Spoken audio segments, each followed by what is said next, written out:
kurechwa mina kurechwa yena nawe bakurate ngabaleka mina ngaba igwala mina ngabaleka ngashiya intombi yami yarechwa khona la sho mina ngabalekela ukuthi hey ngingayizwi ingena kumina lento ngabaleka Yeah.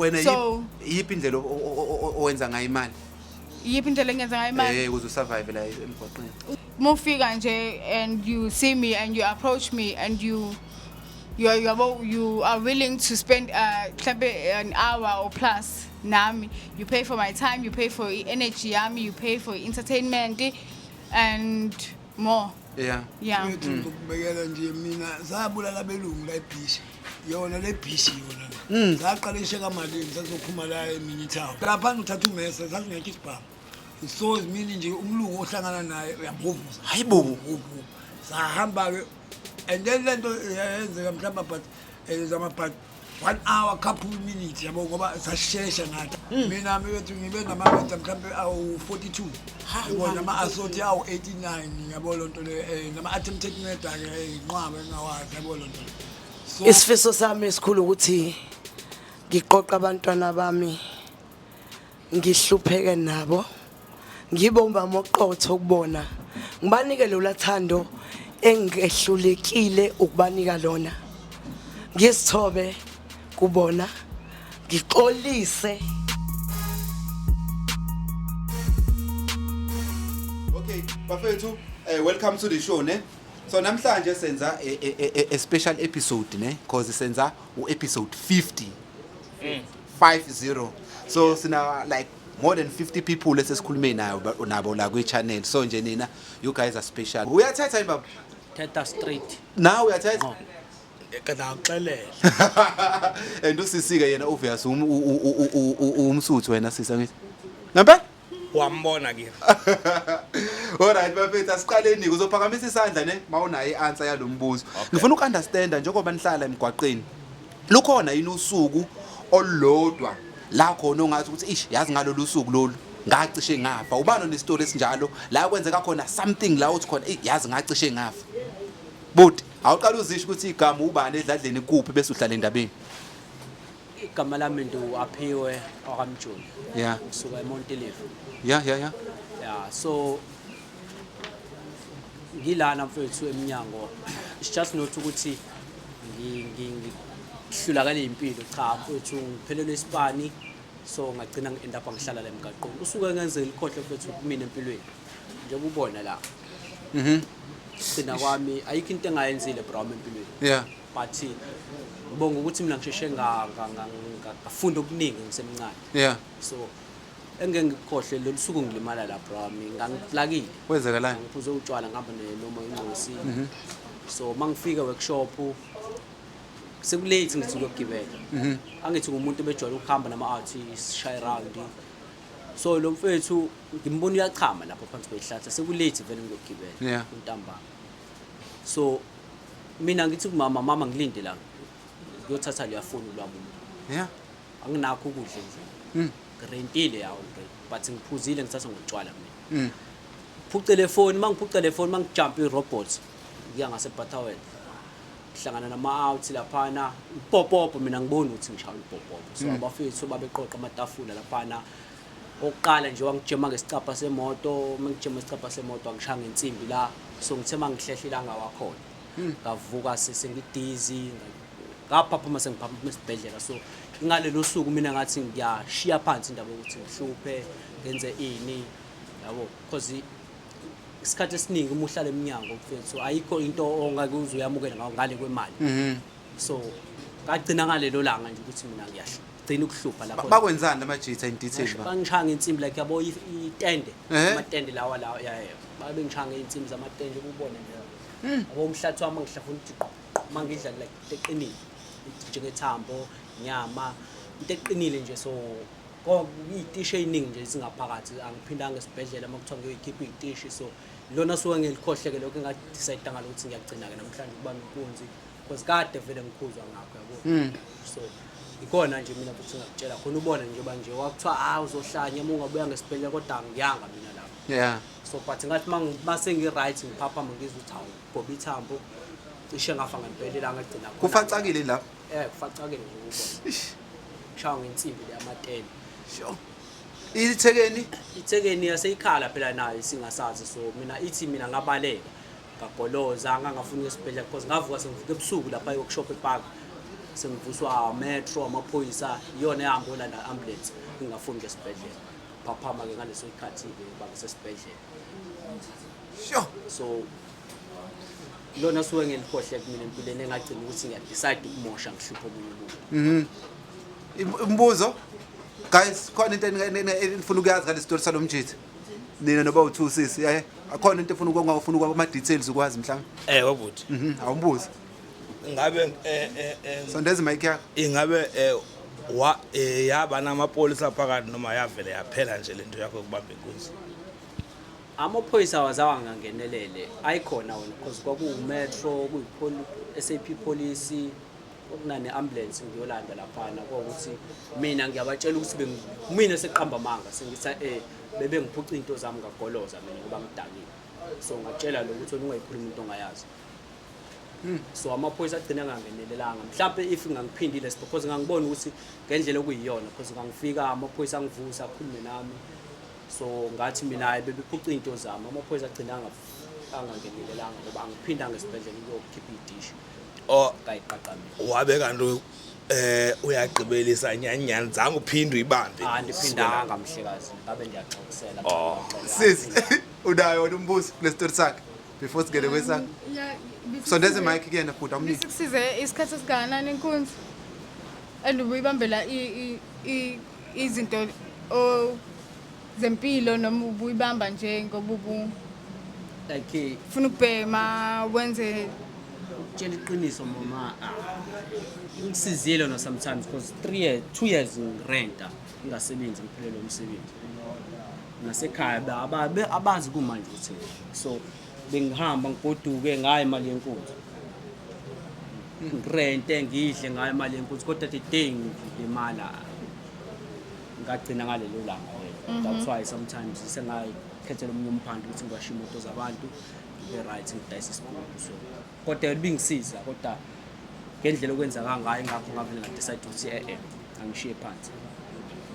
Alright, thank you bhuti ngoba usuphenduleke lo mbuzo siyakudedela wena ne.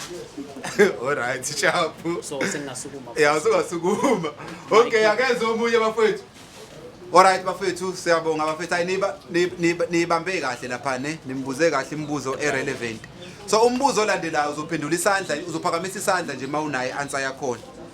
Kukhona isikhathi la khona mhlambe ekunomuntu khona oweka wenza into kuwena wafila ukuthi kumele ukeep revenge wayihlela wagcina uyi-executive khona umuntu onestories kanjalo yabhuda awuhlale kusona. Yebo bhuti mina igama lami ndingu-Asanda ndingowamaphumi fana ngibuya le East London Eastern Cape. Kodwa kanje ndaxelela Brian ndiyahamba ukhona Brian umuntu mna okay wandenza into ebuhlungu yabo ndafisa ukuthi engathi ndingambuyisela nami yabo nango namanje nje angikakabi nayo i-decision ngayo leyo nto leyo ukuthi ngibuyise i-revenge noma ndimxolele yabo kodwa njengokuthi sengiphila kanje nginayo i-decision ukuthi ngivele ngimane ngimxolele ngingabuyiseli ngalendlela ebengikwate ngayo ukuthi mina kahle kahle ngifuna ukuyibuyisela kuyena noma mina mangathola nje isibhamu nje ngiyalisusa ikhanda ngiyambulala kodwa ngithe mase ngiphila la ngiyabona ukuthi akusizi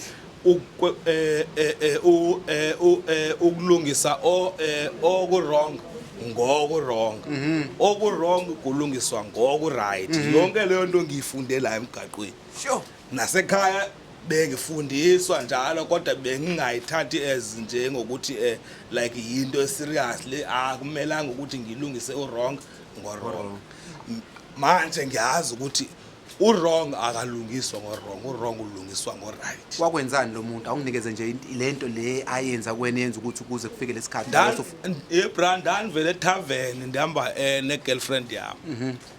Sibanjwe inkunzi eBridgini. Uthe lapho ekubanjweni kwethu inkunzi kwathola ukuthi laba bantu laba ngabantu aba gangsterism yabo. And then kwathi uma kuzorechwa intombi yami sesithathelwe konke esikhumulisiwe impahla yabona bathi hayi asiqaleni ngaye lo asidleni yena kuqala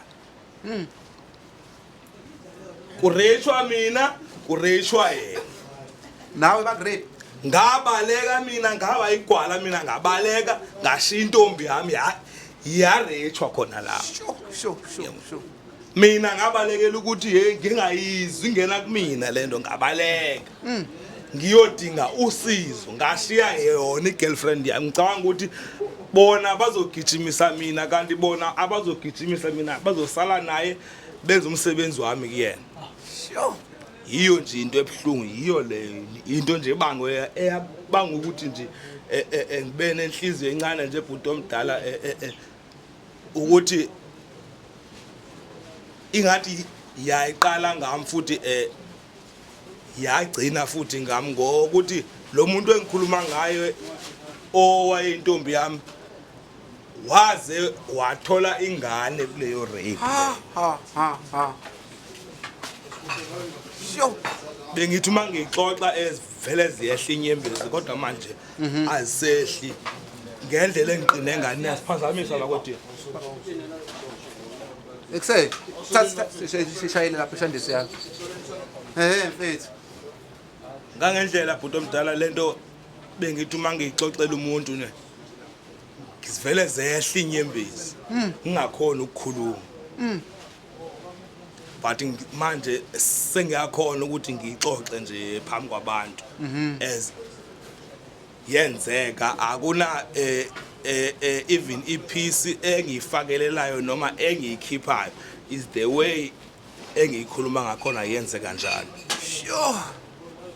Yeah ne bafowethu ukhona umbuzo onawo ngestory sabhuti mhlawumbe ofuna ukuyazi iclarity kule story asishoyo khona manje. Imic yakho ngicela uyise emlomeni. Yeah. Ukubuza mina mfethu ukuthi yini owayenza problem ukuthi ukwazi nje ukususa le pain kuwena maphakathi abobaba wazogcina ukwazi Imic ibeke emlomeni. qhubeka uphilisane nathi yabo nje wenze nje mfethu wenze kanjani because kubhlungu yabo Okoqala wena lova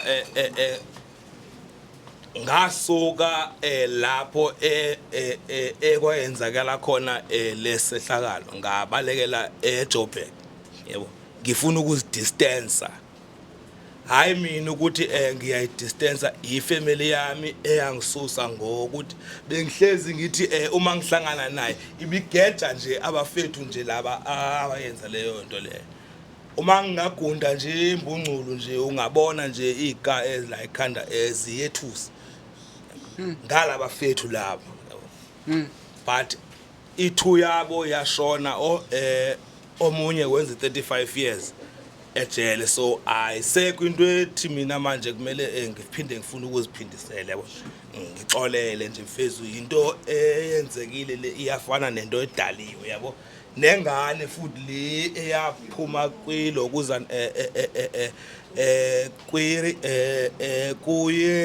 kuyi rape ngimthatha njengomntwanami namanje wenza grade 7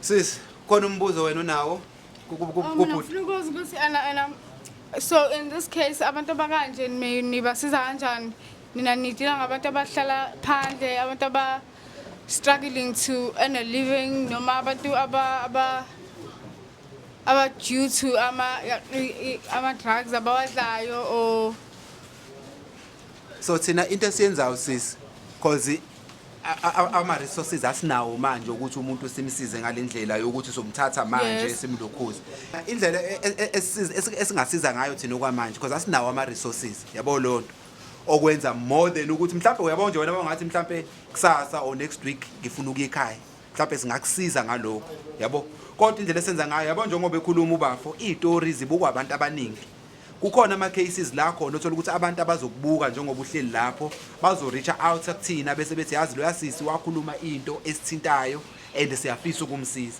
so yilapho ke khona esibuyayo thina sizokubheka la esuke sikushuthele khona sizama ukuxhumanisa nalowo muntu into ebalekile thina ukuthi sifuna ukuthi kuphele le judgment ukuthi umuntu mayekubona uhleli lapho sisi bese yena ezitshela ukuthi sekuphelile ngempilo yakho yabo lonto ingakho izitori zenu sifuna ukuthi siyithathe sihambise out there abantu beyibone beunderstand ukuthi abantu bala ngeindlela ezihlukile because ubafo nje umuntu mayezombona bezoyitshela ukuthi umuntu ohlala emgwaqeni bembiza ngaleli gama bakubiza ngalo but aba understand ukuthi okwadlula isimene esinjengalesi njengamanje yabo so ngisenzela lokho ukuthi beunderstand abantu ukuthi there is life eyenzekile before nize nibe la and akuwo wonke umuntu ola emgwaqeni okhethile ukuthi abe la right Okay. all right Ngiyabonga. okay ngiyakuzwa bafu ukuthi uthi usibuyisele emakithi abo bafu kodwa manje inkinga mina engiyibuzayo ukuthi kwenza kanjani ngoba phela sisuke ngenkinga engafani emakithi abo prom manje ngenza kanjani bese ukuze yabo khona umuntu osuke kubo sengadingakali phela bese lonto ukwenza kanjani ukuthi kuze buyele kubo nomphakathi uphinde uqhubeka umthande bese yazo lonto ngoba phela first prime khona umuntu owahamba etshontshele mhlawumbe abantu angazi abangakanani ezoluntu umphakathi ungamfuni uthola uphumula nje ngoba ngekho ngesimanje manje uzosaba nje umphakathi ukuthi njengoba sebuya kena ngenzeka futhi ukuthi phinde ngisilimane ezolonto yini ke enenzayo ngoba futhi ukuthi ukhole umphakathi ukuthi konke kusekureko yabo lelokhuza bese ngikhulume nabantu abaningi la into engiyitholile ukuthi lento isuka kuwena yabo lonto right wena ukuthi I can't take you home uma ngabe ukuthi ipeace mhlambe between wena nomndeni wakho ayikho mhlambe futhi ipeace between wena nomphakathi ayikho kodwa wena uma ngabe ungabuya uthi bafowethu mhlambe one sengiyekile ukubhema yabo lonto sengiyekile umntshontsha makuthi ubuntshontsha yabo lonto ngifuna ukuya ekhaya then ukuba wena odemonstrator you right ngeke ngikuthathe ngikise ekhaya uphinde uyontshontsha futhi because baningi abantu la abe besitshela ukuthi seke ngaya 3 times ekhaya ngiphinde ngiyibuyele mina ngingaxoshiwe ekhaya kulabo abangenazi izinkinga yabo lonto so ingakho ukuthi mina ku depend ukuthi wena ufunani yabo lonto but into engisho ukuthi mina sinawo ama resources I can't say ukuthi ngizonithatha nginikhokhele shelter for 100 days noma ngikuthathe ngiyokuhlalisa la engihlala khona yabo lonto ingakho ngithi ku dependa wena ukuthi yini oyifunayo ngoba nabantu ababukelayo la babukela nje baya understand bayakwazi ukuthi based ku story sakho lo muntu engasizakala kanje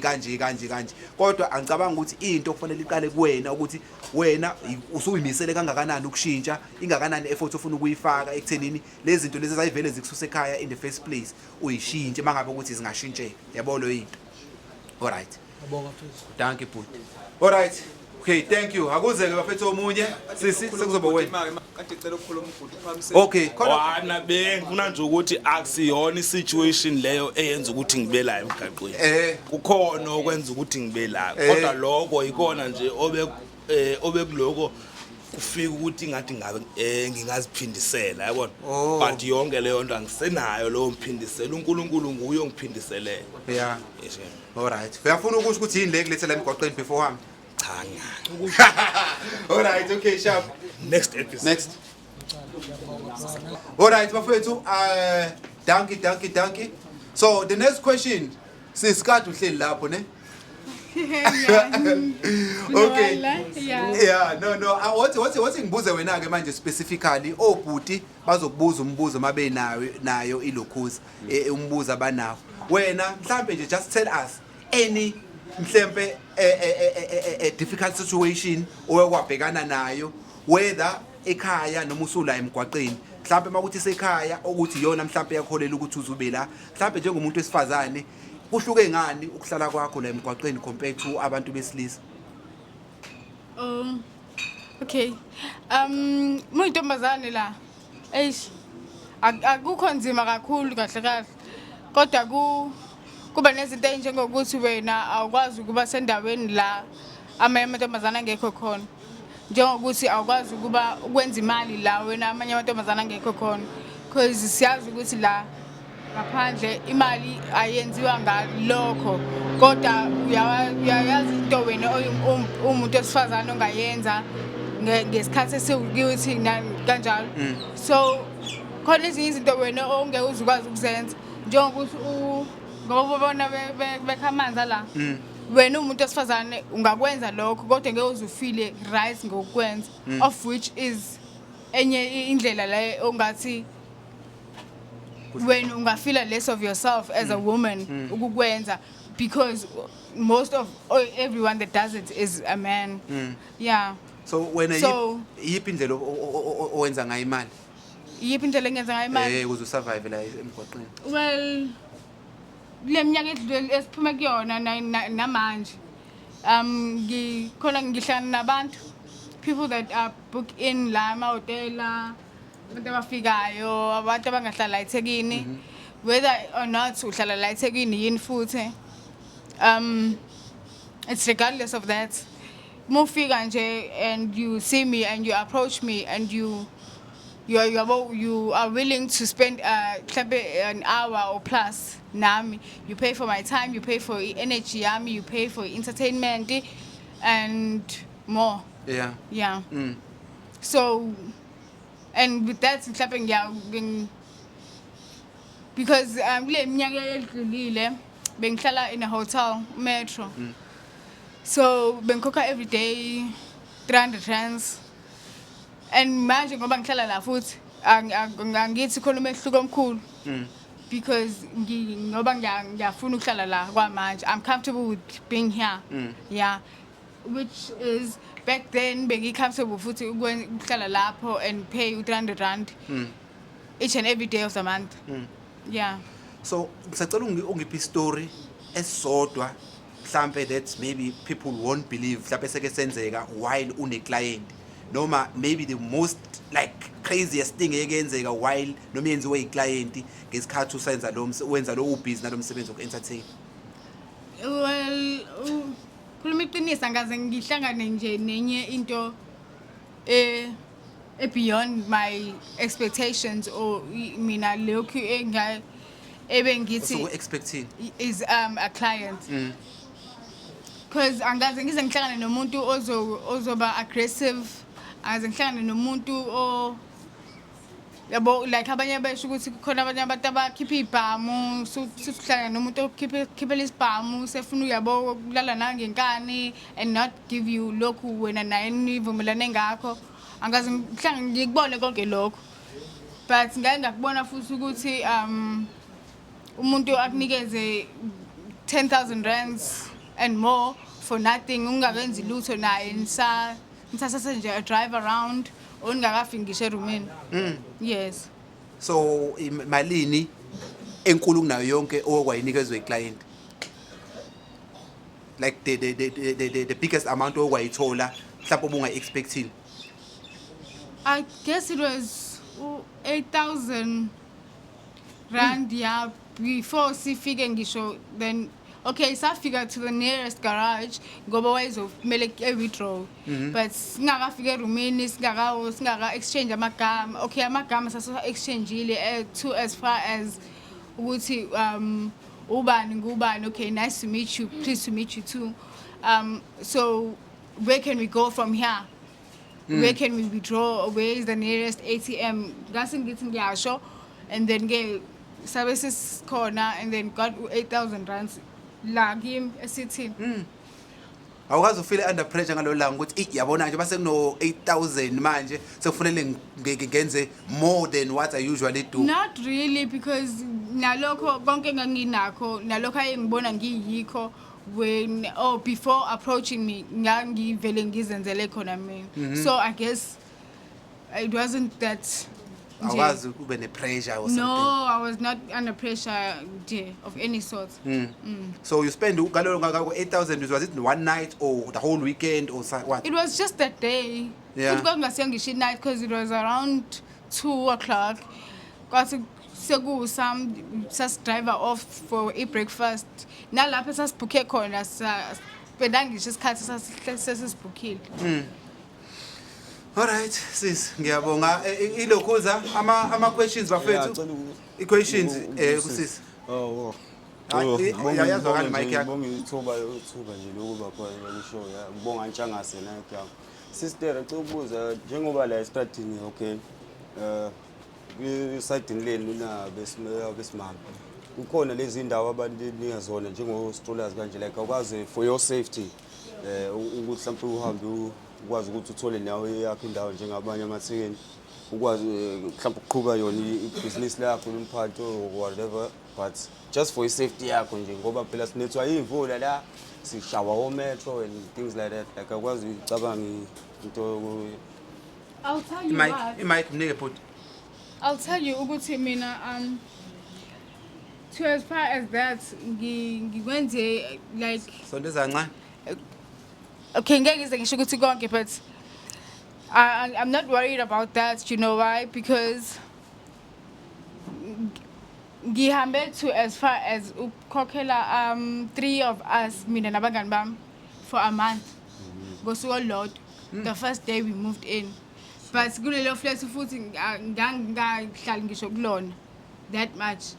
As for mina ngumuntu yabo. So with that being said, groceries food nayo even impahla bese exchange kanje singabangani bami beze zami. But okwamanje ngiyoba ngisho ukuthi I'm comfortable with being here. Ngoba okay well ngeke ngize ngisho ukuthi ngoba khona ungoba owamanje yabo ongipha ease kodwa right I'm not really regretting anything or you know the time that I spend here now is to life journey I guess yeah so Yeah. Alright bhuti khona ufuna umbuza kona ngicela ukubuza nje mina kusisi bethu akukho mhlawumbe okushiyile emuva mhlawumbe njengengane ungasuyikhumbule mhlawumbe yabo imic yakho cela bambe kahle it's like wena indlela okhuluma ngayo mhlawumbe umuvile on yabo akukho nje mhlawumbe njoda ukukhumbuza ngemuva mhlawumbe ukuthi mfethu lapha yana no ungangizwa kabi njoba sila njengamanje speaking of this nje at this now sikhuluma ngento eyenzekala around us now of which I'm comfortable with logo okwami that comes to me and has to deal with me and needs the focus yami that I got time for food yeah ngakho ngithi I'm comfortable with being here angiregret ukuba la meaning ngi-rise angisho ukuthi ngiyasokola or I'm outside yabo of which ngithi sengiyi-street kid or anything like that yeah but our responsibilities phela sonke sinawo yes alright So ukhona lokho kusemuva mina sami kodwa kuyikona ukuthi ubungakathandi ukuveza nje manje. no not necessarily ukuthi kusemumva because it's not something that I walked past yabo into mina leyo namanje So ama responsibilities usawanakekela njengoba uzinakekela. Ama responsibilities ke into e1 ngawo ukuthi ama responsibilities ngoba you gotta be responsible kuwo ukuze wona reply back to your energy. alright sis ngiyabonga usisi yabo funeka ulokhuze ushaye ipolitics manje yabo indlela ophendula ngayo uyaphendula kodwa uphendula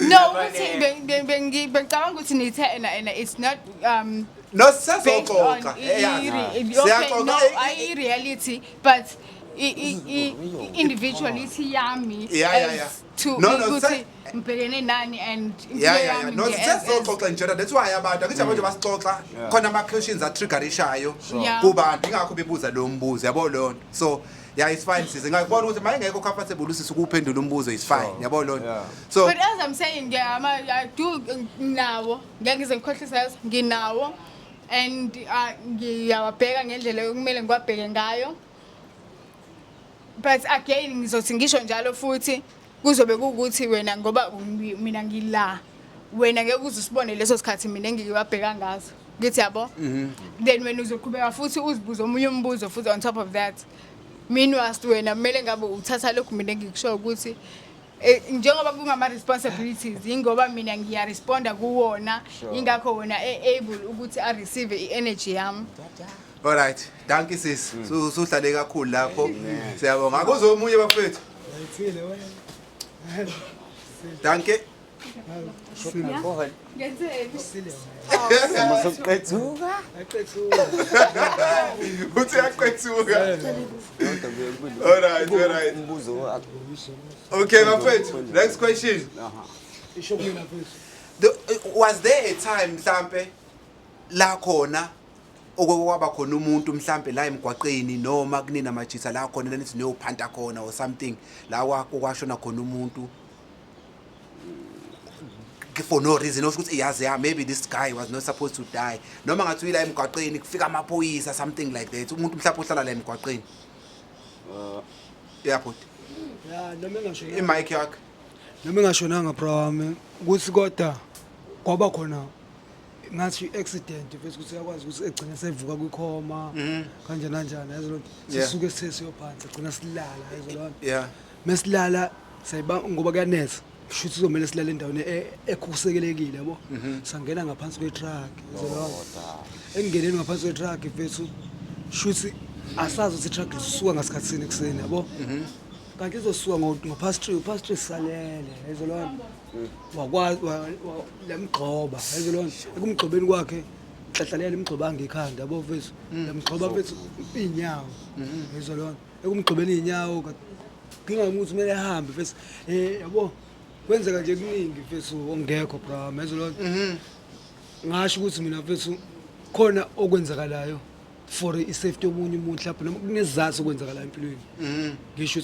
ngasho nami ukuthi ngiyakubonga ukuthi ngangila yeah ezobafa it's because ndoda mhlawumbe ngabe kade ngafa mhlawumbe yabo lo simsukuyithethe ngisile kunabanye abantu ndingabhayi si bro yeah shuthi lento eyenzeka ngayo mfethu wasizakala ukuthi ngobe sesibhedlela bafu yeah kwemeke izinto bengenzeka ngaye yazo lonto ngoba yena bewumuntu mfethu othandayo ukubamba inkunzi nokwenzana yazo lonto kodwa kwenzakala ukuthi egcine evaleleke esibhedlela yazo lonto mevaleleke esibhedlela mfethu wakwazi mfethu kuba safe for uDecember ngoba uDecember mfethu ke la kunokuthikameza nokulimala kakhulu yazo lonto simo sethu esihlala la yazo lonto ingakho kumele uhlezi wenze okuhle ingakho ngisho nala lo mhlaba bafu ngifunda okuningi ngifunda ukuthi uyakwazi ukujabula la ngaphandle kokukhalisa omunye umuntu yazo lonto shuthi mfethu ithi konke ngikwenza bafu angizokuthanda ukuthi kwenzeke kumina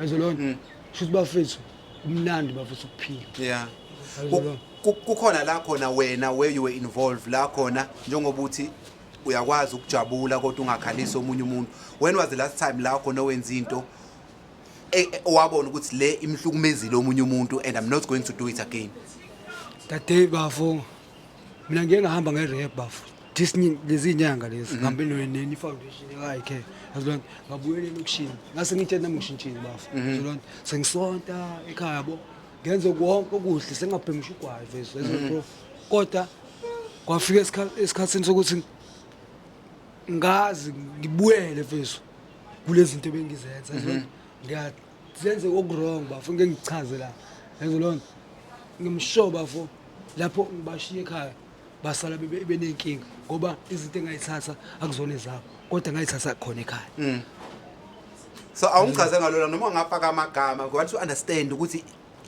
njengoba kubuye kubhenywe lana kwenziwe lento ukuthi I don't understand ukuthi how far can this thing push you kwenzakalani ngalolanga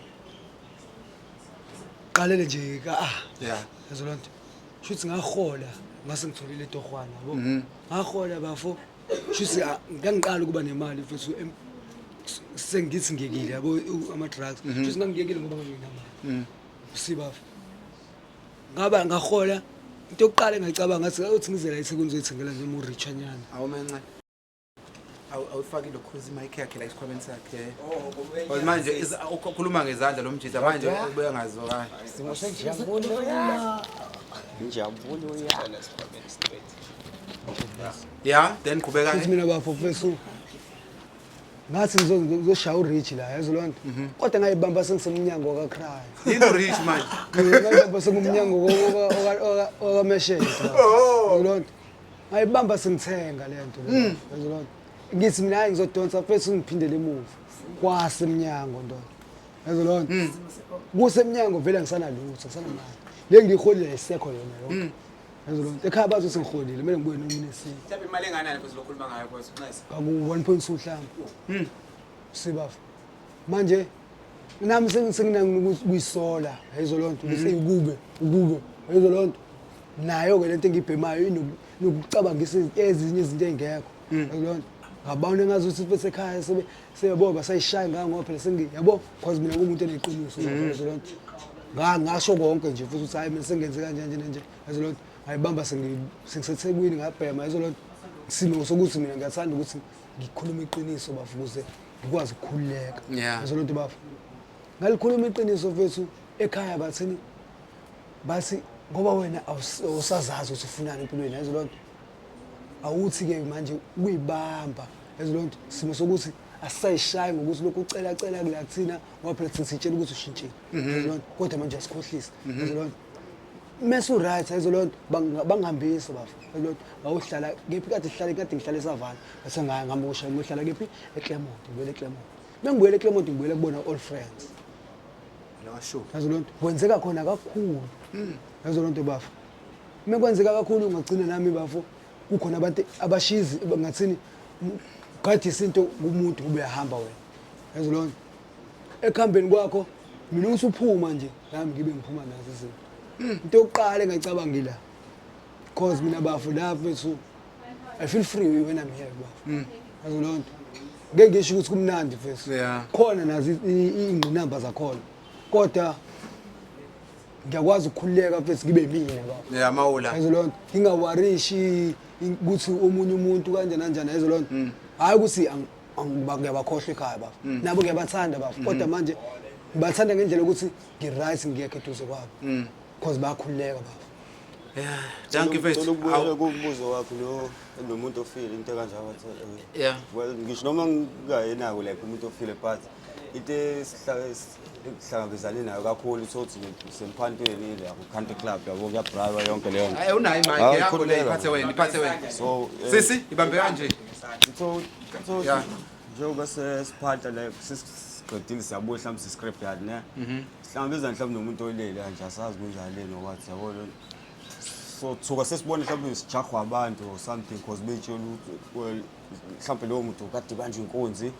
mhlawumbe walimala into kanjalo yabo so thina coincidentally njengoba sithola siyabuya like iblame ithina yabo leyo ukuthi bona ba understand yabo leyo so gcina ubaleka sometimes yabo nje for no reason okanye like ushawela nje into ongayenzanga into kanjalo yabo so yeah ka leyo nto ke kade selihlabezana nayo yabo and i-risk like nje wena ikhona usuku la khona wena specifically la wathola khona induku wabuya esibhedlela or something esikhathini esinjengale well one day la olwandle ne ngangihambela nje nomfethu sathi sisanda kuyibhemela so ngihlangane nomunye uRazo nje uhamba eqalaza phansi yabo Razo malume dayisela isigubhu ekhela hayi ushuthi kahle kahle umalume la wayibheka ukhiye wakhe wemoto ne hayi malume cela ukuqala ngoba nami ngivele ngila nje ngizokuqalazela nje just in case mengihlabezana nawe ngizokutholisela yabo ngithi nami ngiyasiza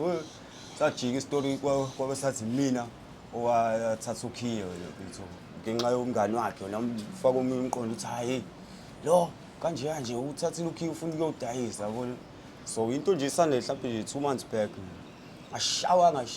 shawa thiwa nje ngizokhipha lokhiye lo ngizokhipha ngibachaze ukuthi hayi uRazo wena ngibone nami yabo le nto bakazi olwandle yabo ngiyabotha hayi konke emhluphayo yabo ngithi nami ngizama ukufaka isandla but ngagcine sengigqiza igazi nje futhi bengishaya nje bengishayele nje into engayazi yabo bathi ngithatha okhiye what and futhi angazi ngathini kodwa like kwaba imiracle ukuthi bangidedela abantu ngoba bethe bahamba nami yabo leyo so bekhuluma indaba zokukhipha 8000 manje ama toll truck ngenxa yami manje yazi manje ngiyayibuza nami like ngenzeni yabo leyo nto so no bra wami ngangimtshele ngokuthi yena ke uyagoloza yabo hayi ngeke nje ngishaye what because ngangitshela naye ukuthi mfethu awuyeke lento yenza siza umalume yabo leyo we Hayi yajika indaba. Ucebisho wafela ubani ufuna ukubuza umbuzo baba thatha naye mic.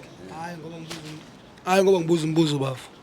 Isitori salo fesu singibuyisela nami ngolunye usuku ngithi ngiyophanda bafu. Yazi lonto. Shuthi ngihlangane nabantu abaphihizela into. Nikeza usisi mic akubambene.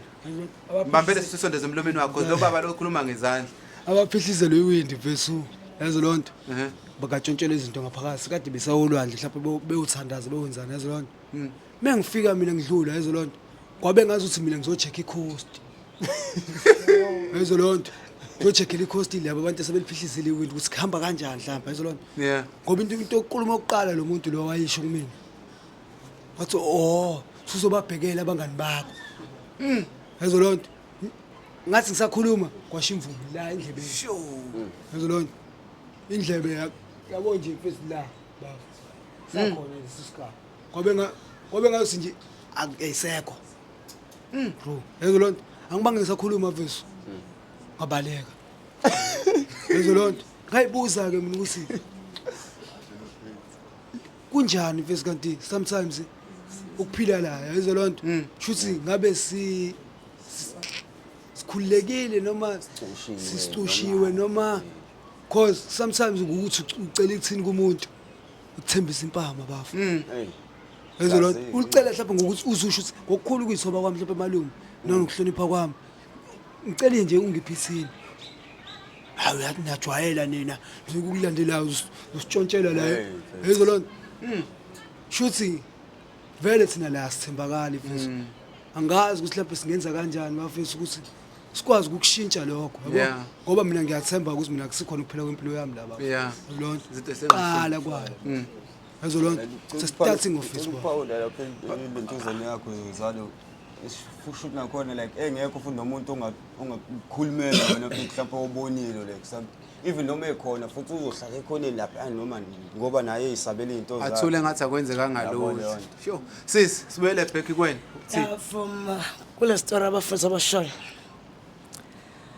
ngiqale ukubazi ngidayisa ukudlala emgaqweni nginokudlula nje beyiwashela imoto abanye bekhagada kwayiba nengane nje intombazane gama la kwakuthuzama encane nje ubona ukuthi ingane isancane le futhi ubise esikoleni ngaba nokuzibuza ngaba nokubuyela emuva ngibheka impilo yami la ngisuka khona nginabantwana ababili ngaleso sikhathi amantombazane omdala uhlala kubo kwaye ngamshiya kubo ena 3 months owesibili naye ngimshiye kubo kwaye lo wesibili ngibe ngimshiya kubo kwake nje uhanjiswa yilo mdala emsusa from ekhaya lami angikho kwazi ukuthi ngisemsebenzini ngidayisa ngokudla emakhishini ngagcina ngasakwazi ukubuyela back ekhaya mengiqeda ukusebenza ngithi ngiqeda ukusebenza ngibuye ngihlala lezi ngane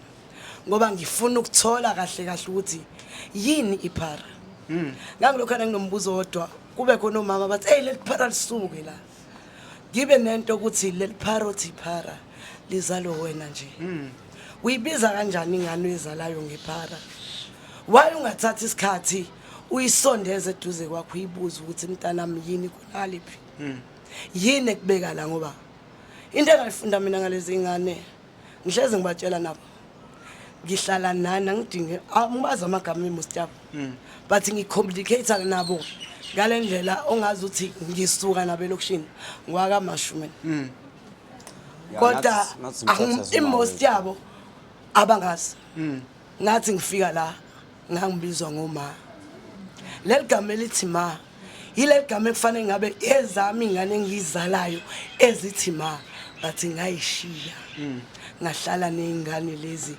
ngiyibuze nga 1 by 1 bafowethu anicabangi ngelinye ilanga ukuthi nibuyele emakhaya nomunye uzongizela nestory sakho ukuthi kungani ngakwazi ukuthi ebuyele ekhaya uyafisa khona ukubuyela ekhaya kunesimo asenza endaweni angazi noma lo muntu amona usewadlulisa noma uzothi efika eba uyisulu na ngifuna ukubuza lana njengoba uthi usukhulumile nabo abaningi ukhona ko istory soyedwa owathi mangabe ekuchazela istory sakhe semhluse ekhaya sakuthinta yabona ukuthi yazi ngathi mangithi istory salengane lesi sangithinta ke sona even though sengizwile ziningi sikhona nje sisodwa that stand out for you. Iyona lengane engikhuluma ngayo abathi uZama. Ngathi ngihlala nayo phansi because ngifike la uZama wayena 16 years. Umfana ayethandana naye. Wayeneminyaka engaphezulu kwayo. Ehlukumeza lengane. Ngimbuze sisi awufuni ukubuyela esikoleni. Yebo ngiyeza ukuthi usuke ekhaya ngokuthi budlwengulwa ubaba wakho. I-ID unayo cha. Uno standard ba. Ngino standard 5. Awukhaleli ukubuyela esikoleni. Ngimbuza leligama lokuthi akhaleli ukubuyela esikoleni nje. Ngizibuka mina ngidrop out esikoleni. Mina ke angifuna uqhamuka ngidrop out esikoleni umama umama ubaba. Khulese kanzima. Sithi mesibuya esikoleni sidayisa amathumbu enkukhu. Ukuze sizokwazi ukubeka ibhodwe sidle. Ngangayinyezi nganganankinga ngangijebuliswe lokho. Mengibuka lengane ithi idlwengulwe ubaba wayo. Ngibuyela kumina ngidlwengulwe ubhuti wami omdala ongasekho ngimncane. Usisi wami engigeze ngise crash. Found out ekhaya kudayiswa utshwala. Me found out usisi wami ongasekho emhlabeni shawe ngenyawo kwakusakhona lento ekuthiwa discipline. Muwonile emphakathini ubanjiswa isixobo ushawa esixobeni. Ishawe ngenyawo lonto kube ngathi into engekho. Ngikhula naleya enga yokuthi noma ngiyikhuluma lento kuthiwa ngiyahlanya. Khuluma into engekho akaze eyenze ubhuti wami lento. 2008 bhuti wami ozalwa nosisi wami ongilamayo bazala ubaba yedwa khule azi ukuthi uma wakhe bhuti wami washaya isibhamu umzulwini eshone meshona ubeganga vele meganga ngebe ngihlezi ngila eduze wakhe thanda into eqhumayo mina ngiyabuthanda nobumna la ngathi ufuna ukubuza Sister Nceso upholile awunaso sister ngokuyisuse izingane zakho lezi wayishiya ne awunaso like isifiso okanye like khona mhlawumbe indlela yokufisa like ukuthi uphindele like uyibone kungaze ukwenze njengobu bhuti nosisi ukuthi ube mhlawumbe fica sebengasekho like usisho ukuthi abantwana bami angibanga umama ufit enough kubona ngaphansi kokuthi kuthe uma wami ehamba emhlabeni even though ma esaphila ngithola umntwana ngina 21 ngibishiyo baba umntanami ngina 3 months kuyena ubaba umntanami ongitshelile ukuthi ungimithisile wayemdala nginami ngokuthi ngangulo muntu othanda ukudlala kulo muntu othanda ibhola thanda ukudoba ngihlupha ngitetema ngingathandi ukusetshenziswa kuze kube over washona ubaba umntanami ungishiya ngina 3 months kumele ngiye kubaba umntanami ngiyombeka ngina 21 years by that time umama ukhona fika abasemzini bezongicela ngangabazi ke abakubo ka boyfriend yami ngoba ubethi meya emakhaya ubehamba nentombazane engathi mengiyofunda eGoli wasala wajola nayo eyitshelile futhi ukuthi kunomuntu engizwana nayo kuba bamsusile bamise eGoli ngesimo sokuthi esikoleni ubehlupha uma futhi sorry nangibhuti la ukubuza mina abekeni mic ukubuza mina sisiwami mfethu isiphi nje mhlambe ngiyiphi isolution mhlambe ongaya ngama sithuya lithola lelithuba mfethu kwesibili yazolona ukuthi okay uphinde ubuyelane nezingane zakho yazolona kwephi lapho ongayenza khona kangcono mhlambe yabo obona ukuthi uflophile ngakho yazolona ngoba phela sifunda ngawo amaphutha mfethu ngike nganishiya unyaka lo uqala ngo March ngabuyela ekhaya kuvalwe menikhumula kahle khona la ngithi igrant engane zami ivalekile ngabuyela ekhaya ngafika ekhaya ngangizacile nazo lezi inkunzi malanga bengingangazi ukuthi isidakamizwa ngiyasidla ngayifica isidla ngihlale nazo ngizibuke ngingakhombisa ukuthi ngasidla ngibuyelile ekhaya bebengazi ukuthi ngibheme rock kodwa basebetshela ukuthi ngiyekile ngoba babe ngasangiboni ngibuyelile ekhaya khona kule nyaka in terms ukuthi ngiyolungisa amaphutha ami ngikwazi ukuba nobudlelwane nodade bethu ngoba sinengxabano nje enkulu mina nodade bethu kodwa mengithi umsuka sonke asifazi ngahlala ekhaya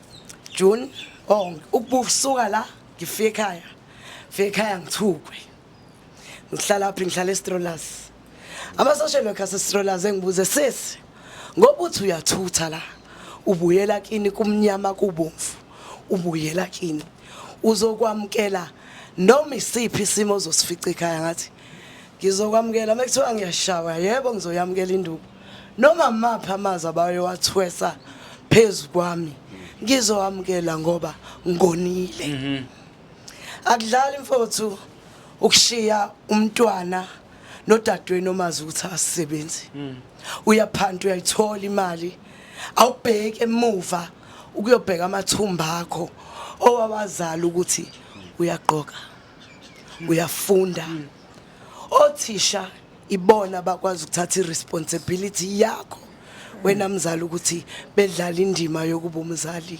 enganeni ngafika ekhaya hayi siswami ke noma umonile uhlezi ingane kama wathi ngathi ngehla nje intabeni wabuza umngani wakhe engaphesheya yena useyidebhisini ekhaya wathi wediyo awungibukele lapha entabeni ngabuzanele wala ikhaya yini lo ehlala lapho ngizaciye ngiyanuka ngiyaphephuka ayindaba ebephumewe nomakhelwane zanele wayehambeni ngathi ngiqhamuka stratus gwele sithe phuma ngihlala ku main road waphendwa uDiyo wathi ayebo wemambili uyena kodwa ngathi uyafa ishindakazo nqazo hlele ngibhathi silanke sigcwele ikhanda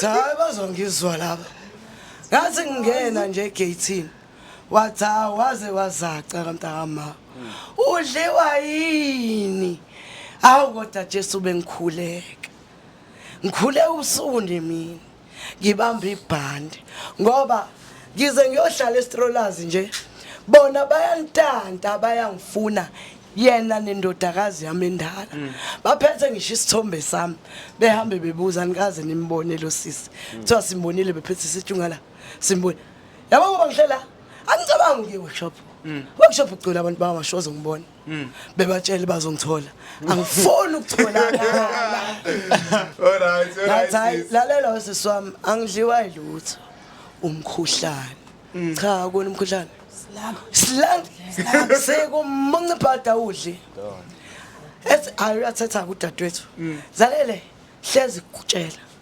akubuyiseli ungezwe ngisuke ngikubuyisa uhamba ukhuluma ngami uthi angikufuni ini yebo ngiyoqamba phela manguzi ngizophuza utshwala fe joint iniphuzwa abafuna ngiphuzisa ngizongena ngawe akwazi vele ukuthi utalkative ngixolise ngihlale ekhaya fonela umntanami nanguma wakho la ma unjani ngiyaphila uright kodwa yebo ngiright wenza umatric lo muntu you understand ukuthi ngihlukumeza ingane esifundweni zakhe kumatikuletsheni bhala iphepha uyagula ungena ibhedlela left and right ngiyatshelwa ngikho alright ethi umntanami ngiyajabula mama uright usubuyile ekhaya ngithi yebo ngibuyile ekhaya ngiyacela ma ungasahambi ngivume ngiyakula ke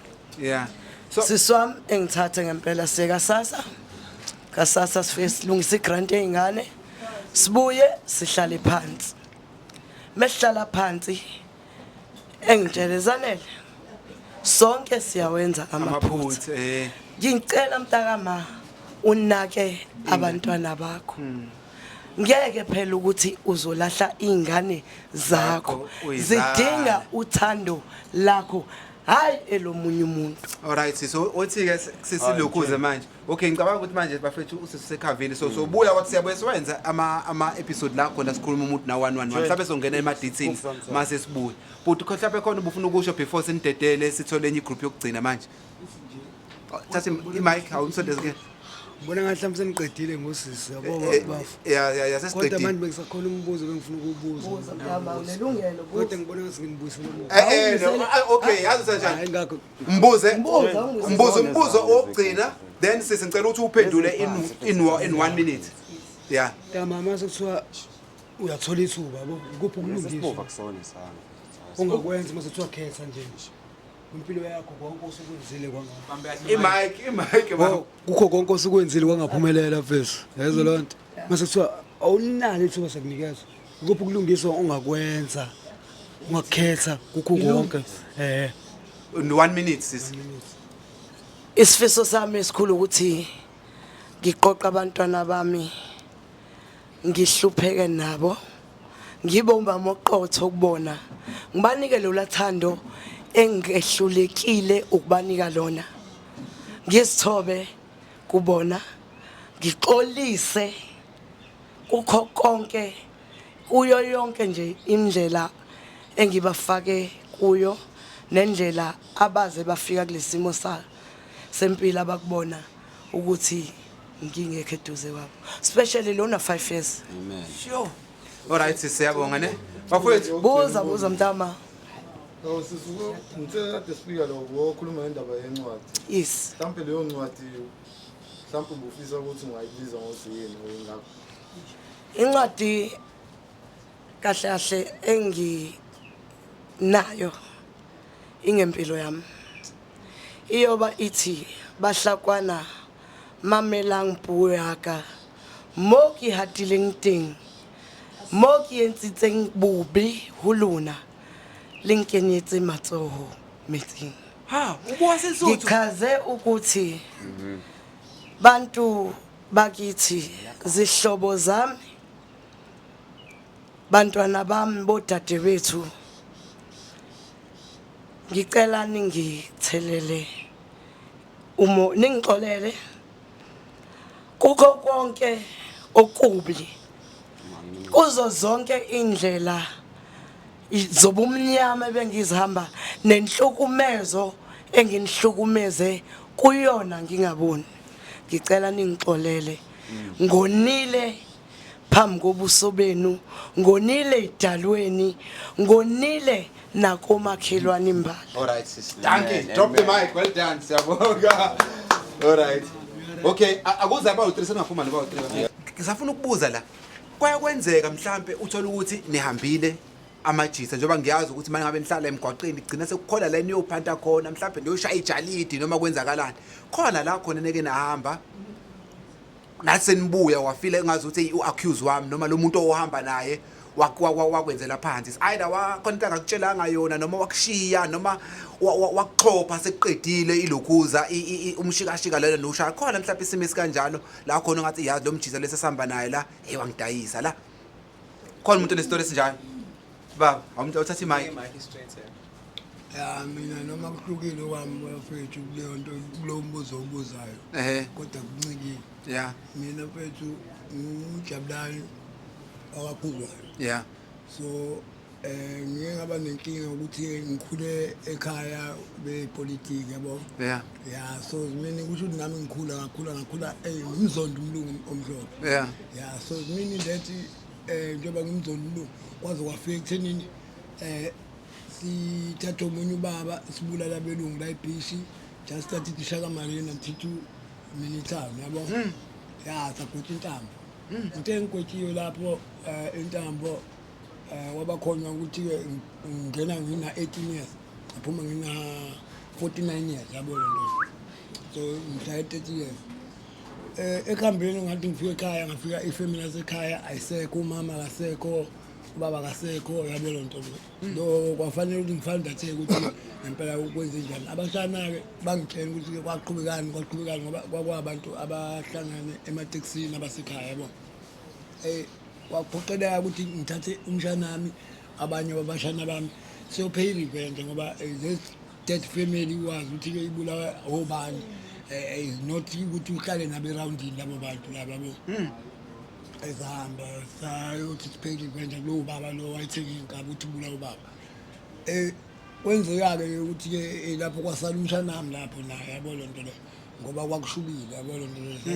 nathi sizokwenza ukuthi siphele i-revenge sifuna ukwenza sure ukuthi nabo abazali babo laba bantu laba besale bezintandane njengoba nama ngisela mfana umshanami-ke lapho washona lapho wasala okwakuphoqeleka ukuthi-ke lapho nami ekhaya bangiblame ukuthi ngithatha kanjani iy'ngane siyokwenza into enjena siyophela i-revenge ngoba kwasekusele u-anti abafana bobaba yabo leyo nto-ke eyangenza ukuthi-ke nami ekhaya singabi khona ukuzwana kahle ngoba uma walo mshana udadewethu wazama ukuthi-ke yabo engangiphathi kahle leyo nto leyo ngasuka-ke ekhaya ngeza la sure awungixoxela ngalolu suku lolu niye laphayana ukuthi naplana kanjani nathi manifika nangena kanjani laphayana nokuthi umshana lo wasala kanjani awungidwebela isithombe nje ngalolo suku lolo lesigameko okay kuthi uthi lo baba mina ngiphume ejele eranisa amatekisi wajika waba mfundisi yabo lo nto abanebanga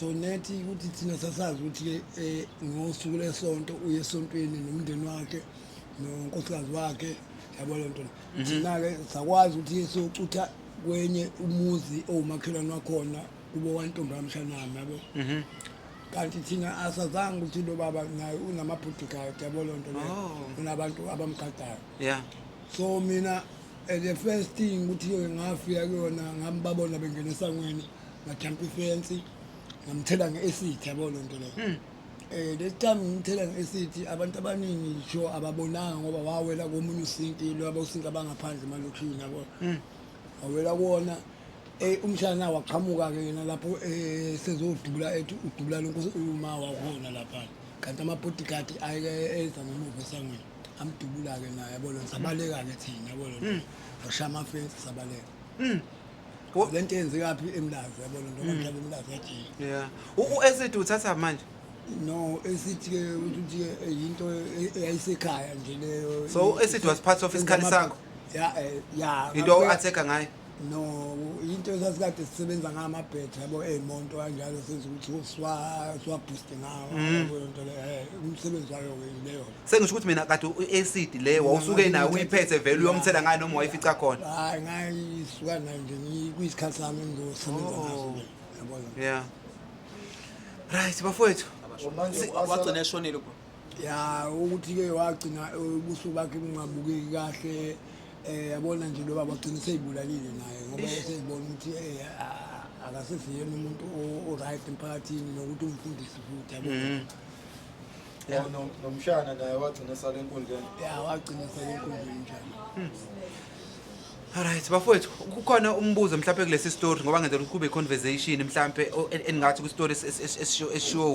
ubaba lo mhlawumbe enifuna iclarity kuyona eningambuza khona mhlawumbe wayithola ipeace ngale nto yenzeka ya mfethu ukuthi mina ngokuthi vele inhloso yami ukuthi-ke ifamily yakhe ayibe yintandane njengoba nami ngiyintandane ngoba ngafika ngathi ngiphume ejele ngafica obafowethu udadewethu ayabasekho yabo lo nto le sebeshonile ngabona ukuthi nami ngoba ngiyintandane magcina ifamily yakhe ibe yintandane yabo mic yakhe sondeze kona sorry yeah yabo so iPC ngayithola lapho ukuthi nami laba bantu ababekade bengenza intandane nabo sebezintandane nabo yabo lo nto kanti ngangenza into wrong abayibhekanga kanjalo ifamily yasekhaya nomphakathi-ke futhi wawusasixhumene nawe ekhaya awuyibonanga leyo nto kuyi-solution kahle kahle eyayi-right leyo ngangenza good mbuzo amnikeze imic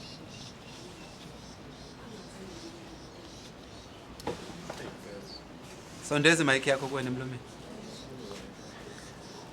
Ngathini mfethu umbuzo wami usekutheni mfethu lokho lesimo leso usibona ufisa ukuthi ugcine uwenzeke ngale ndlela owenza ngayo wagcina mhlampe ugculile ngayo leyo ndlela wagcina wenze ngayo. Ya wena mfethu into angisho ngithi mina ngagculiseka mina yabo lonto le kodwa-ke abanye befamily part yefamily yami ayigculisekanga ngale nto engane njengogogo uzalubaba lo esengisele naye akakuthandanga lokho ungangokuthi kwazi kwaba i-fight ekhaya ukuthi mhlawumbe mina ngumuntu okufanele ephindele ejele yabo lonto le yabo ngiphinde ngiyothola lesijeziso lesi engasenzayo iyona-ke leyo nto-ke ngayiqoka ukuthi ekhaya ngcono ngithathe iy'mpahla zami ngihambe and then babona futhi ukuthi I'm serious angithandi ukubuyela ejele ngoba bezingihlale 30 years ejele. Alright bafowethu umbuzo omunye enginawo mhlambe kongangiphendula kunini I just want to hear nje istory makukhona kunini khona okwaboshwa kunini bothu beside omkhulu angixoxela a crazy story nje mhlambe eseke senzeka ejele ngaphakathi yabo lonto nenye mhlambe into thina njenganami ngingakaze ngaboshwa awume baba badedele sobuyela ngiyazwa uhlala isikhathi eside ngizafuna ukuzwa nabo ukuze nabo bazobe part of i-conversation just one story ejele ongasho ukuthi this one sakuthinta sasisedi noma nje into mhlawumbe esingayazi thina njengabantu esingakazi saboshwa. Ejele ngikuphundwa wami futhi first of all the minute ungena ejele enekwazi ukuthi every day usuku lakusasa is not guaranteed to you. The fact ukuthi usejele it's a trauma ukuba khona ejele. Number 2 konke kuthiwa i-number system whereby iy'boshwa ziyathanda ukuphakama whereas ngelinye ilanga nami ayikhona ngabona isigemo umuntu egwazwa phambi kwami ejele iboshwa ngobheka kakhulu kuthiwa i-number system inombolo so ngasengakuwitnessa leyo ngibona umuntu egwazwa phambi kwami ejele futhi nje uwasejele ngengi-advise nomuphi usho iy'ngane nanombani angifisele isisitha sami ukuthi sisejele ngoba ziningi izinto ezekejele.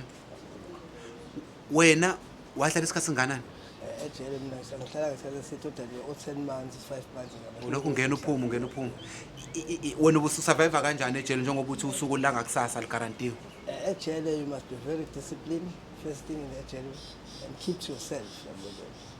Musejele the first thing you must be disciplined and second of all comply and the surrounding iliphi icala oboshele lona? Maningi amaqala ngaboshela wona. Liphi ongazi ukuthi kula usuboshele wona wena personal ungathi hey this is the worst thing I've done in my life? Awungichazela ngaloyo langa ukuthi kwenzela kanjani? Kangisemncane fika lokho sikhathi ngi-17 years ngihamba nomuntu ono-32 years la Esplanade ngangikhule ngigangile-ke futhi sa-influence ami sathatha imoto khuluma kwakuyigalofu ufundiswa wena lo mdala so sayintshontsha imoto sahamba nayo imoto sayibaya ekhaya only to find out ekhaya kanti imoto ine-tracker imoto yo-tracker saboshwa kangiqala engathi the west. So naniplanile ukuyintshontsha le moto noma nathi niyawokha nje nabona imoto? Ngimncane mina lo muntu ono-32 years. Mhlawumbe njengoba mekuyoplanwa imoto kuye khona igaba ngokuhlukanisa okay wena uzokwenza ukuthi mhlawumbe ukuthatha kwakho njengentwana encane yini engakayithembile kwena? For instance phela uma usamncane mina ngisemncane ngangihlezi ngihamba nabantu abadala angihambi esigodi lapho kodwa uma umncane uhamba nabantu abadala usuke ugudi kwi-something. No uma usamncane futhi ngihamba nabantu abadala usuke ufeel ngathi wena u-advanced ukhula ungathini uma usamncane afanele uyirobha ubamncane manje umuntu o-17 years uhamba nomuntu ono-32 usuke uyirobha wena ukukhula kwakho ile nto engishayo. Okay ubuza ukuthi ngaleya langa kuyothathwa imoto yini kwakuyiphi irole yakho wena ngalo langa khona uzodriver khona uzobqekeza khona wena yini ozoyenza? Mina into engizoyenza mina usasiphatha ibhithi konke kuthiwa ibhithi as a homemade screwdriver usuvula imoto right mina because ngangisafunda bese ngifundisa so for instance uzo-5 beats yena ongene ngale bese ngiyashayela angaqala ukwazi ukushayela ngine-13 years. Alright. Babemrecruiter nje. Oh babe-recruit, okay. Alright. Bafowethu, question. Mhlawumbe umbuzo. Khona ngisenawo umbuzo mina wakho wokugcina. Awunezwe bemayi. Njengoba okwazi ukuhamba Sondeze ba. nabantu abadala wena umncane, yiphi i-advice wayithola kubantu abadala ukuthi-ke ube nesibindi ukuthi-ke lana uzokwazi ukuphatha ibhithi or noma wabona ukuthi wena amaphoyisa angeke aze akuseshe wena ngoba umncane? Uyabona uma usamncane uhamba nabantu abadala khona i-advantage khona i-disadvantage. Awukhiphi mic yakho uyiphathe ngesandla uzwakala. Yabona uma usamncane. Sondeze. Uma usamncane uhamba nabantu abadala. Yeah. Khona i-advantage khona i-disadvantage. Yeah. Firstly uma uhamba nabantu abadala ufuna i-discipline. Abayigebengu abazokutshela kahle ukuthi akwenziwa kanje kwenziwa kanje. Yabona. Abantu abadala futhi uma uhlala nabo ufunda uba independent umncane. Yabo ukwazi ukucabangela umncane. Right. And abantu abadala uma uhamba nabo ngeke bona laba igebengu ngeke akwenze izinto engekho, ngeke wenze izinto engekho kodwa uzokutshela ukuthi system yenze usikube kanje. Ngoba yonke into empilweni ipolitiki, nami ngikhule ngepolitiki nawo mfowethu ukhule ngepolitiki. So njoba siphila kanje ipolitiki yonke yenze lokho. Yabo isystem yenze lokho. Yabo for instance kuthiwa thina asihlale emgaqweni ngabe umetro ujahaba. Yabo ngoba umetro ujahaba. So thina njoba sihlale emgaqweni so sinawane si mainstream of economy ngoba manje thina masingaboshwa ojele bazogada ba, masingagwazana onesi bazobutisha ba. Yabo umetro masingekho thina uyaphela umsebenzi. So which means must be khona umetro ujahe thina bakhokha intela kuphi umnotho. So usinawane is in the mainstream of economy. Sure. But khona umbuzo nawo kuyena ubafu noma right? Mhlawumbe ngane story mina bese. Okay. Yeah, I was fine. Awuhlale kusakhe story. I-mic yakho ngicela uyibambe kahle nje ibe sendaweni yakho khona sizokuzwa kahle. Mina ngachaza ngani bese ngokuboshwa.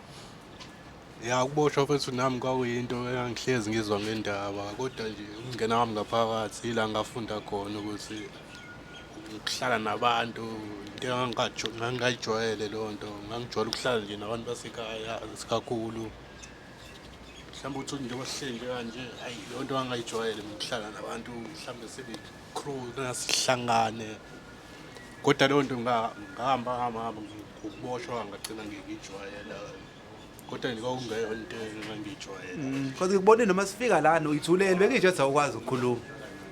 Umthetho wami mdala futhi ngiyindlela engadalwa ngayo.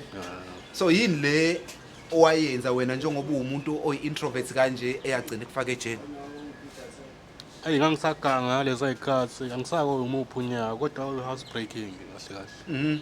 Nanibreaka kanjani ni angichazela nje ngalelo langa because ngizama ukuthola ama details naye kanjani uma ngalimention indawo awungixoxe ukuthi nani plana kanjani nebangaki nenza kanjani wabanjwa kanjani. Hayi le nto ngayenza ngingedwa ngoba akekho umunye umuntu ongaku-accuse naye. Hayi lona lelo dlala liselokishini vele eHammersdale la ngihlala khona. Sinakhona kokunomuntu wayefuna ama-laptop yabo.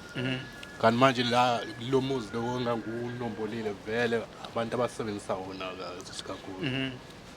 La ngiwathathe la ma-laptop ngiwathole ngendlela engiwathola ngayo. Hayi shuna sekhaya kunama-room asaxhunywa ngiwafihle la ma-laptop khona lezindlu ezisaxhunywa esekhaya yabo. Hayi ngihlala isikhathi lo mfana wasekhaya ahambe ngimnike mhlawumbe ngamnika 3 wawo. Ngoba ngangithola u4. Yo. Ahambe nafisa eMaritzburg ayowadayisa kanti ugibele nalo sisi lo wakhona la kulama laptop. Amfethu uma efika lapha eNgilisi la Cash Crusaders kanje. Wachazela ukuthi uphethe ama laptop kanje. Yabo. Kanti usisi uvela ukhona la. Yabo. Ngena na isitolo la ingena khona. Yabo. Ambuze lo lo sisi akukhulume nalabantu laba bakhona lapha esitolo ukuthi hayi lo mfethu lezi zinto azoyidayisa la izinto le ayintshontshile kahle nje ngilahlekelwe lapha ama-laptop kanje yabo balabantu basesitolo hayi lo mfethu lo uphethe awu-3 awekho 4 alo sisi hayi phela kufuna la maphoyisa ukuze kutholakala ukuthi lenye yesifoyini yabo mfethu ukazi aboshwe ngalolo suku-ke kuze kufunale mina ngoba uyasho wena ukuthi kahle kahle ama-laptop Wona wakhe. hayi wahlala nje mhlawumpe isonto lonke nami ngibaleka ekhaya ngingasahlali endladleni yabo cause sengitholile ukuthi hayi uyakufunala mina kahle yabo ayigcine ngitholakala nami ngezinye nje iy'ndlela yabo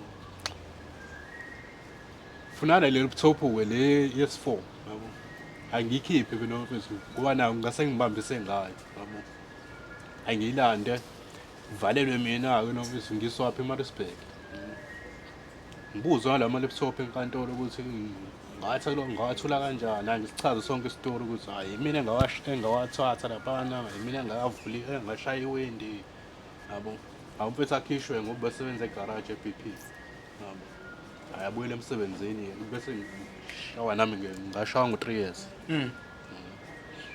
Sacela ukubuza mina ukuthi umuntu ngoba manje sike saba-interview abantu abaningi abake baboshwa before kunomuntu oke wahlala lapho wathi yena mina ngiya-enjoy ukuba sejele mina ngiye ngizame nayo yonke indlela ukuthi ngiboshwe mengingenani mengibona hayi ngathi sengihleli kakhulu ngaphandle ngiyaxhaphazeka uthini kulowo muntu wena uma uthi kunzima kakhulu ejele ufisa ngabe awukho kakusasa uma uthi mhlawumbe kuyasa emabusi no ngiphendule lapho yabo umuntu osho njalo Mike yakho ba osho njalo ethi it's better ukuthi ejele lo muntu lo ngambeka ukuthi ke mfethu yabo mosejele there's one prince esebenzayo cabanga into esiyenzeka wena uma ungena nje ejele cabanga into osuyazenza eminyango don't think ukuthi ke mina ngizosuka manje la ngiyejukhulu ngisuka ngemuntu osuma whatever kusebenza lo mqondo lokuthi wena ngangenzani eminyango mina bengiyikhila bengikwaza abantu bengitshonta imoto those ukuthi ke lo mqondo uyaphambili so lo muntu othi ke ufuna ejele sizimini ukuthi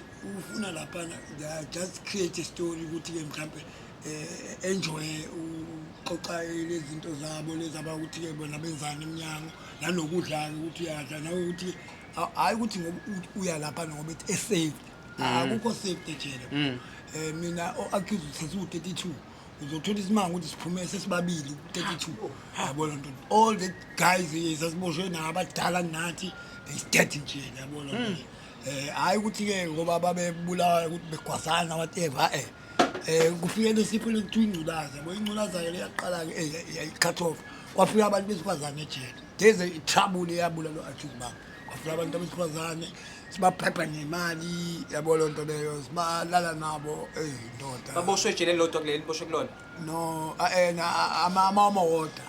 amawota there's a thing ukuthi ya nafethu uthe bafika bathola ukuthi ejele uyakwazi ukwenza imali there's a thing wenza mhlawumbe about 30,000 wena ejele angeke uphume kwaShoprite order angeke uphume kwaBhagwandazi uthenga impahla zokugqoka uyibeka khona lana uyibeka koshukela uyibeka ukuthi whatever lapho ongakwazi uyihide khona kodwa lapha kuyaseshwa kuya ngawe ukuthi ukhuluma kanjani namaphoyisa so umuntu osibazane lo ofikayo oyiwater ekubona uphethe mhlawumbe about 10,000 uyolinda nje umkhaya 15 ehole yabona nto leyo wena ukubona umkhaya 2 imali akanayo yabona but uthi ke amazomtshela ukuthi sisi ngizokunikeza but mhlawumbe 1.5 awushayisi lapho ngeke azenqabe uyazi imali vula amasango noma kuvaliwe amasango yabo ulale nomuntu osifazane oyiwater 1.5 isikhathi singakanani leso khuluma manje nikalelwe ikhathi lapha ejele zokuphuma nazokwenza isikhathi singakanani 1.5 ya mfethu ngathini yabona if uma usuzwana namanye amawater lapha bakhipha ube uqinazi sometimes yabo unechance yonke ama uqinazi ngoba imini yonke iyiboshwa ivalele wena uhlala uloku uyaluza eminyango there is a chance ukuthi uthole ukuthi yabo lo nto office ukushaya lapha yabo lo nto isikhathi singakanani oshaya mhlawumbe abanye bangani bathiwa siya nge-hour omunye phela mfethu yazi there's a thing ubekela nje mina mfethu ejele is 2001 lelizi abantu ababeqhamuka eminyango babesikhohlisa thina ngoba sasingazi next bathi ke hey ikukuze intombazane singala eceleni sangibelieve lokho ukuthi ke thina because asiyazi yabona lonto bathi ikukuze intombazane ingala isayidini yabo just believe I choose bami kanjalo ilento ke yabenza ukuthi beze befuna ukuba ne proof yabo lonto ukuthi lento lena kanjani isuke lapha yabo bakwazi ukuthi bebrabhe abantu besifazane belala nabo yabo lonto kodwa lezi zinto ukuthi nje ejele mfethu akukho safety yabo ngibekela lokho nje umuntu ongathi ufuna ukuhlala lapha noma uyayibophisa wenzani ya angaya lapha ukuthi mhlawumbe khona i-drugs ayidilayo ayiphusha or yabo lonto le into enjani insangu yabo lonto izinto enjani ngoba manje seku hamba ngendlela kuyabheda mfethu sesiyayivala ingeke wena istory sakho is fascinating nani ba u32 niyo accused yeah siyo accused yini le sesiyayivala ngayo istory sokugcina lesi yini lena yenza ngezwe ukhuluma ngendaba yabelungu wadlula yini le waboshelwa yona nize niboshe niba u32 mina mfethu ngizokubekela nje mina sabulala abelungu la eBhishi yona le Bhishi yona le saqala isheka malini sazophuma la eMini Town angixoxela ngalona kwenzakalani kusho ukuthi ke ngangifunda isibonelo kwamasho so kwafika omunye ubaba lapha ethi ufuna igenge encane yabo alright thina kahle kahle sasikade njoba ngibuya esikoleni ngizofunda nje sasikade save master yabona into le eva master yazi ke igenge yama MK whatever lento yenze sibalekile ngoba wazi uqala ukuthi ubaleka uthi ke uma ubaleka la eSouth Africa uya ngaphandle yoka Angola whatever njengabo babusuma laba yabona into so masibuya thina la avela ukuthi mama fusekwe ukuthi wazi isibhamu wazi go back to school yabona nto imfundo ibalekile hayi nami ngaqinisikana kanti uzofika lo baba lona ezositshela ukuthi hey madoda ngifuna insizwa la enesibindi yabo wayihamba eNanda ehamba kwaMashu ehamba koMlazi ehamba Chesterville ehamba whatever zonke lezo ndawo uMakhutha hamba Steni yabona nto ehamba ekhethe la sasahlangana ke abanye babe bengakwazi ukuthi besaba yabona ngaze ngabe nami nesibindi sokuthi umngane wami omunye umjide womngane wami washona naye eyotshonela ejele wathi indoda asiye khona lapha vele umlungu asimthanda yabona nto asaya sagibela kwakusekhona la inqoshi yakhumbula kusekhona ama violent VIP amarekani kanjalo saya esitolo semmese lapha ku street ekhonini lapha sekukhona khona angazi khona ezinye izitodlana lapho nasengumese kwakhona semmese lapho sabeza sibhodlo kwakusekuseni lapho mhlawumbe kwangabo 6 ekseni sasibhodlo ngoba siyazi abelungu bayavuka ke bebela emabhishi iqala bo kwakuyibhishi yabelungu lena wangasiyibhishi yabantu umuntu wayengamfuneki sangena sehla sayokushona ngase South Beach manje ibiza South Beach lapha ngawo 18 saqala lapho ke kanjalo la abantu laba lapha uthatha umese sasingekho isibhamu so izimini nje umlungu ohlangana naye uyamvuvuza hayibo sahamba ke and then lento yenzeka mhlamba but but 1 hour couple minutes yabo ngoba sashesha nathi abanye babehamba kuma Marine Parade abanye bahamba la phansi yabo lonto and kwakushesha hayi ukuthi into ukuthi kuyadlalwa uhlangana nomlungu yamgwaza mfethu abanye bafika mina mfethu ngibe namabenta mhlambe awu 42 yabona ama-assault awu 89 yabo lonto le nama-attempted murder ke inqwaba engawazi yabo lonto so sinindi rope yabo lonto abanye bo-accused bethu ke kulaba abawu-32 babulawa yiyona intambo yabo lonto le ngoba babenqunywa ngempela ngathi sibabona amakhelwane ama-accused akasekho hey waphi kuthiwa hayi lo hayi dead yabo lo sefile how come yabo lonto esitsheneka amabhuluku ethi hayi you two coming idate khona le yakho yabo lonto so sasurvive ngaleli khehlelo uMandela nathi ukuthi babefuna ukwenza ama-century ngathi sizingane ukuthi bafuna ukutshengisa i-century ka-2000 ukuthi ya nina nenza icala kanti ababonanga ukuthi uMandela uzophuma ejele exoze yonke le wathi khona wasinda kanjalo sasinda kanjalo-ke thina the most kodwa accused bethu sebebulawa ama-TB babulawa ingculaza yabo lonto enjalo yabo sure but khona clarity oyidingayo kumkhulu kulesi story sakhe sesiyavala manje mina umkhulu siyakhuluma kodwa mina into engiyazi empilweni yonke into ipolitiki yonke into ipolitiki yonke i-system njengoba nje sihleli kanjena sihleli kanje nathi ipolitiki yonke into ipolitiki bafethu ukwazi lokho finish baf in closing awunikeza ubafavani uzalo bafethu soyivala sonke sesiyayivala manje ishow yethu khona mhlambe ufuna ukusho something in closing bafethu just one more siqedile i-airtime yakho Mina bafethu into ahlala lapho phansi into engayisho nje mina bafethu ngathi kuma 2K akhona bafethu ijele akusiyona isolution ongathi ke impilo ongaphila kuyona leyana lezi zinto abafethu abalapha nabakhona ngama mistake abo and then I show ukuthi ke if ama bephuma lapha ama mistake kufanele bewarealize bewabona ukuthi ama mistake lawo bewasolve behlala nefamily ama ukuthi baphuma ifamily yabikhona bebe right bephila impilo njenga normal people ephila la nyanga yabo njengoba nathi sikwazi ukuthi siphume siye kuma psychologist asitshena ukuthi kuphila kanje impilo njengoba nami ngiphila kanje le impilo lengiphilayo khona awuthatha unezwe bafa in closing ba for 1 minute mina bafethu enganinika kona ukuthi la esikhona bafethu